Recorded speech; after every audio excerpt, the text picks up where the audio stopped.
Unfortunately, I neglected to record the last turn. So briefly, AlienJake played another aggression on Claudius74 and won, getting 7 points. He then got a mechanized agriculture and I think a temple. And then Claudius, for his turn, just upgraded a temple to a theocracy and disbanded a mine. I'm not really sure why. And as you can see, he has a famine, so famine, so we lost 1 point. Looking at impacts, this impact of architecture, not really sure who put it in, seemed to benefit us about the same. Impact of progress, this man's mine, and it was quite significant, netting me 24 points thanks to the three blue technologies and the government I got in H3. Next one is impact of balance, which I'm pretty sure Jake seeded. That might explain why he went for mechanized agriculture on the last turn. Impact of competition, which I seeded for a minor point benefit, and impact of strength, which I seeded on the last turn.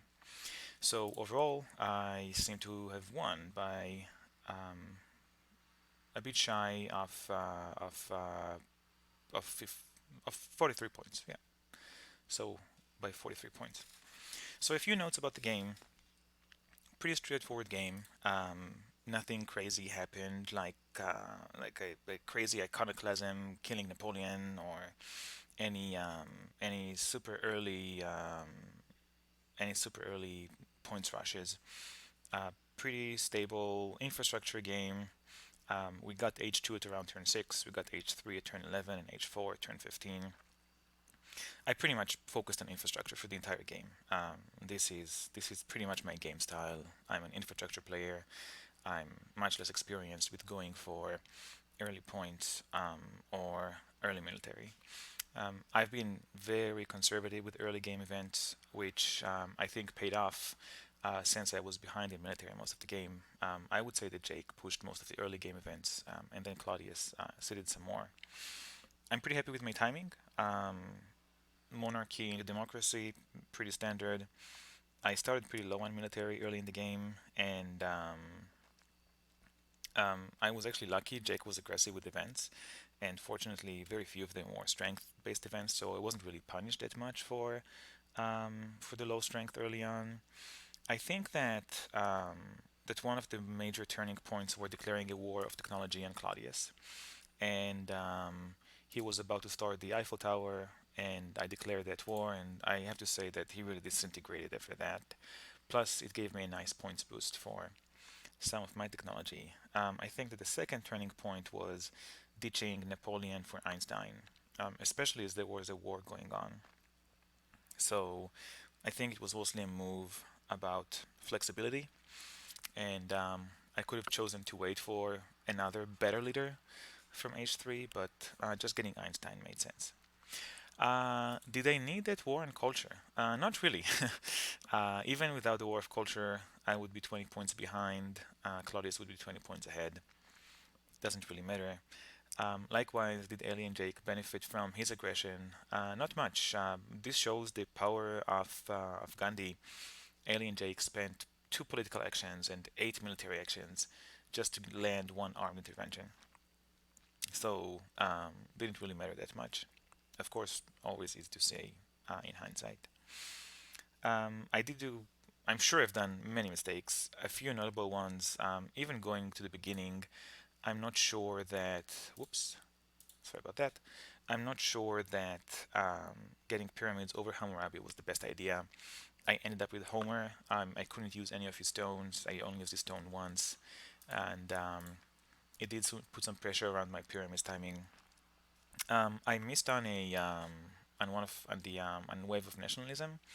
So I had a window when I declared the war of technology on Claudius where I can have used it between disbanding one unit and getting the other, and I got stuck with it until the end of the game and didn't really do anything with it.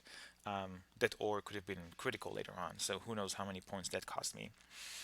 And I was fumbling on the food calculation around the mid game, so I think I mentioned that food is one thing where I'm pretty weak on. I ended up skipping irrigation and then getting, I took irrigation, I didn't research it, I got selective breeding, then I trashed in agriculture, and I'm sure that this could have gone much better comparing to AlienJake, who got three people out of here, and Claudius, who was about the same despite being hit by quite a few. Not about the same, he had two less.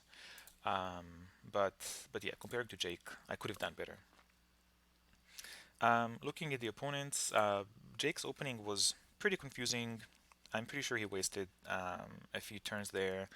I think that he overinvested in Hanging Guardians. As far as I know, Hanging Guardians is considered to be a mediocre wonder. I think many people would prefer to skip it unless they have a really good plan on what to do with it. And he had a great late game transition into Bill Gates and scientific method. And I was considering a similar transition, but I decided that I'm a bit too late for it. And I'm wondering if this was the case here. I'm wondering whether just getting more coal or something and another leader might have been more helpful, but who knows? For Claudius, he had a really strong opening.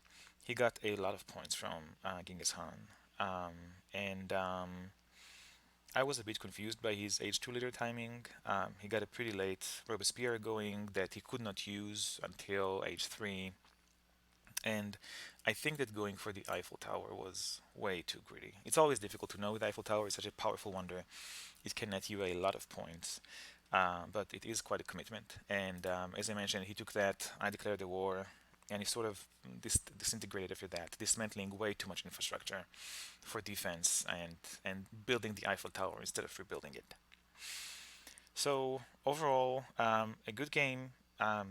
I think the most notable thing is the timing and the pivots between infrastructure to Napoleon, between Napoleon to Albert Einstein. And thank you for listening. Thank you for my opponents, and I'll see you again soon.